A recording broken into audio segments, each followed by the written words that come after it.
ഇപ്പോൾ ഈ CPM-ന്റെ പ്രശ്നം എന്ന് പറഞ്ഞാൽ അവിടെ ഈ പാർട്ടി സമ്മേളനങ്ങൾ എപ്പോൾ ആരംഭിച്ചോ അപ്പോൾ മുതൽ അവിടെയും തമ്മിലടിയും വിമത വിഭാഗങ്ങൾ ഇങ്ങനെ റോഡിലിറങ്ങുക, സമാന്തര പാർട്ടി സംവിധാനങ്ങൾ ഉണ്ടാക്കുക എന്ന് മാത്രമല്ല മിക്കവരും ഒരവസരം കാത്തു നിൽക്കുകയായിരുന്നു. BJP-യിൽ ആകർഷകരായി നിന്ന പലരും അവിടുന്ന് വളരെ പെട്ടെന്ന് തന്നെ ഇറങ്ങിപ്പോരുന്നൊരു കാഴ്ച. ഇതിൽ CPM-ന് ആശങ്ക വർദ്ധിക്കുകയാണ്. കാരണം ഈ സമ്മേളന കാലയളവിലെ നേതാക്കളുടെ കൊഴിഞ്ഞുപോക്ക് തദ്ദേശ തെരഞ്ഞെടുപ്പിൽ ഒരു തിരിച്ചടിയാകും എന്നവർക്ക് കണക്കുകൂട്ടലുണ്ട്.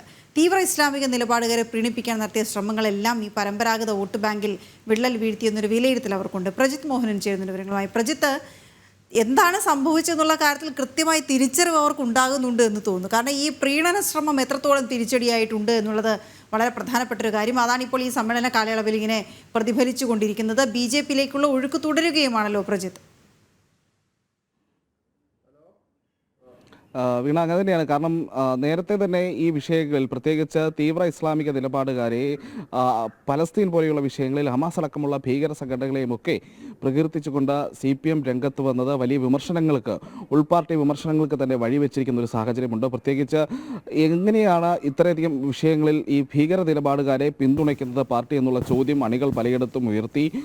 അതുമായി ബന്ധപ്പെട്ട് പ്രാദേശിക തലത്തിലൊക്കെ വലിയ വികാരവുമുണ്ട്.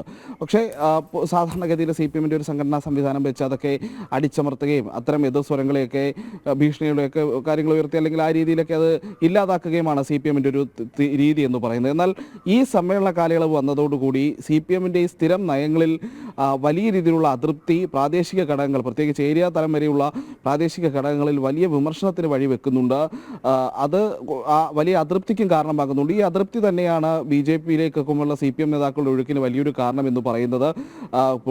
ആലപ്പുഴയിൽ നിന്ന് ബിപിൻ സി ബാബു, തിരുവനന്തപുരത്ത് മധു മുല്ലശ്ശേരി എന്നിവരൊക്കെ പറയുന്നത് ആ മേഖലകളിലൊക്കെ വലിയ സ്വാധീനമുള്ള നേതാക്കളാണ്. അപ്പോൾ അത്തരം നേതാക്കൾ വരെ പാർട്ടി വിടുന്നതിന് പിന്നിൽ ഈ തുടർച്ചയായിട്ടുള്ള CPM-ൻ്റെ ഈ തീവ്രവാദ നിലപാടുകാരെ പിന്തുണയ്ക്കുന്ന സമീപനമാണ് എന്നുള്ള കാര്യത്തിൽ ഒരു തർക്കവുമില്ല. ഇത് സംബന്ധിച്ച പാർട്ടി വിലയിരുത്തലുകൾ പോലുമുണ്ട്. നേരത്തെ ലോക്സഭാ തെരഞ്ഞെടുപ്പ് കഴിഞ്ഞ് ഉണ്ടായ തിരിച്ചടിക്ക് വലിയൊരു കാരണം അന്ന് CPM-ൻ്റെ വോട്ടുകൾ പോലും BJP-യിലേക്ക് ഒഴുകിപ്പോയി എന്നുള്ളത് CPM നേതാക്കളെ വലിയ രീതിയിൽ ഞെട്ടിച്ചിരുന്നു.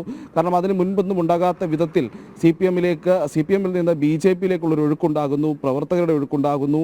അതോടൊപ്പം തന്നെ ഈ ആശയധാരയിൽ തന്നെ ആളുകൾക്കിടയിൽ മാറ്റം വരുന്നു എന്നുള്ളൊരു വലിയ ചിന്ത CPM നേതൃത്വത്തിന് അല്ലെങ്കിൽ ഒരു തിരിച്ചറിവുണ്ട്. ആ തിരിച്ചറിവ് തന്നെയാണ് തദ്ദേശ സ്വയംഭരണ തെരഞ്ഞെടുപ്പുകൾ വരുമ്പോൾ വലിയ തിരിച്ചടി പാർട്ടിക്കുണ്ടാകുമെന്നുള്ളൊരു വിലയിരുത്തലിന് കാരണവും. കാരണം പ്രാദേശിക ഘടകങ്ങളിൽ പലയിടത്തും ഈ രീതിയിൽ പ്രവർത്തകർക്കും നേതാക്കൾക്കും ഇടയിലൊക്കെ BJP ആശയങ്ങളോടും നരേന്ദ്രമോദി ആശയങ്ങളോടും ഒക്കെ വലിയ സ്വീകാര്യത ഉണ്ടാകുന്നു എന്നുള്ളത് നേതാക്കൾ തന്നെ തുറന്ന് സമ്മതിച്ച ഒരു കാര്യമാണ്. ഇപ്പോൾ മധു മുല്ലശ്ശേരിയുടെ കാര്യം പറയുകയാണെങ്കിൽ അദ്ദേഹത്തിന് നേരത്തെ തന്നെ BJP-യോട് ചായ ഉണ്ടായിരുന്നു എന്നുള്ളൊരു സ്റ്റേറ്റ്മെൻറ്റ് പോലും CPM നേതാക്കളിൽ നിന്നുണ്ടായി. അതൊക്കെ തെളിയിക്കുന്നത് പ്രാദേശിക തലങ്ങളിൽ CPM-ന് ഉള്ളിൽ തന്നെയുള്ള വലിയൊരു വിഭാഗത്തിന് CPM-ൻ്റെ നിലവിലുള്ള നയങ്ങളിൽ, പ്രത്യേകിച്ച് തീവ്ര ഇസ്ലാമിക ഭീകര സംഘടനകളെയൊക്കെ പിന്തുണയ്ക്കുന്ന സമീപനങ്ങളിൽ വലിയ എതിർപ്പുണ്ട്, അതൃപ്തിയുണ്ട്.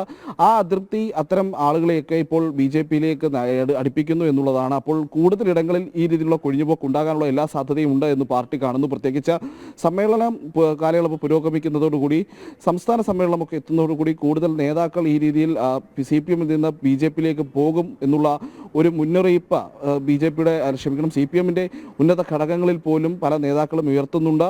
നിലവിലത്തെ സമീപനങ്ങളിൽ ഈ തീവ്ര ഇസ്ലാമിക നിലപാടുകാരെ പിന്തുണയ്ക്കുന്ന സമീപനങ്ങളിൽ മാറ്റം വേണമെന്ന് പോലും വലിയൊരു വിഭാഗം ആവശ്യപ്പെടുന്ന രീതിയിലേക്ക് കാര്യങ്ങൾ പോയിട്ടുണ്ട്. നേരത്തെ P. ജയരാജൻ്റെയൊക്കെ തുറന്നെഴുത്തൊക്കെ ഇതിനൊരു ഒരു വ്യക്തമായ തെളിവുകൾ കൂടിയായി നമ്മൾ കാണേണ്ടതുണ്ട്. കാരണം തീവ്ര ഇസ്ലാമിക നിലപാടുകാരെയൊക്കെ എങ്ങനെയാണ് കേരളത്തിൽ വളർന്നു വന്നത്, അതിനുള്ള സംവിധാനങ്ങൾ എങ്ങനെയുണ്ടായി, അതോടൊപ്പം തന്നെ ആലപ്പുഴയിലും മറ്റും പലപ്പോഴും ചർച്ചയാക്കുന്നത് ഈ SDPI-ക്ക് വിട്ടുവരുന്ന പല ആളുകളും CPM-ൻ്റെ നേതൃനിരയിലേക്കും CPM-ൻ്റെ ഘടകങ്ങളിലേക്കും ഒക്കെ കടന്നു വരുന്നുണ്ട്.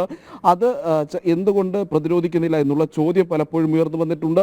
അത് പല സമയത്തും ചർച്ചയായതാണ്. ആ വിഷയങ്ങളൊക്കെയാണ് തുടർച്ചയായി CPM എന്നുള്ള കൊഴിഞ്ഞുപോക്കിന് വലിയൊരു കാരണമാകുന്നു എന്നുള്ള തിരിച്ചറിവിലാണ് പാർട്ടി. അതുകൊണ്ട് തന്നെ തദ്ദേശ തെരഞ്ഞെടുപ്പിന് മുൻപ് ഈ ഇത്തരം വിഷയങ്ങളിൽ നിന്ന് അല്ലെങ്കിൽ ഇത്തരം കാര്യങ്ങളിൽ ഒരു ഡാമേജ് കൺട്രോൾ ഉണ്ടാകണം എന്നുള്ളൊരു ബോധ്യവും ഇപ്പോൾ CPM സംസ്ഥാന നേതൃത്വത്തിനുണ്ട്. ഇല്ലെങ്കിൽ വീണ്ടും BJP-യിലേക്ക് വലിയ ഒഴുക്കുണ്ടാകുമെന്ന വിലയിരുത്തലും പാർട്ടി നടത്തുന്നു. അപ്പോൾ തദ്ദേശ തെരഞ്ഞെടുപ്പ് മുന്നിൽ കണ്ടുള്ള ഈ ഡാമേജ് കൺട്രോൾ പ്രവർത്തനങ്ങളിലേക്ക് പോകുക എന്നുള്ളതാണ് CPM ഇപ്പോൾ സ്വീകരിക്കുന്ന നയം. വീണ. ഓക്കെ, ശരി പ്രജിത്ത്.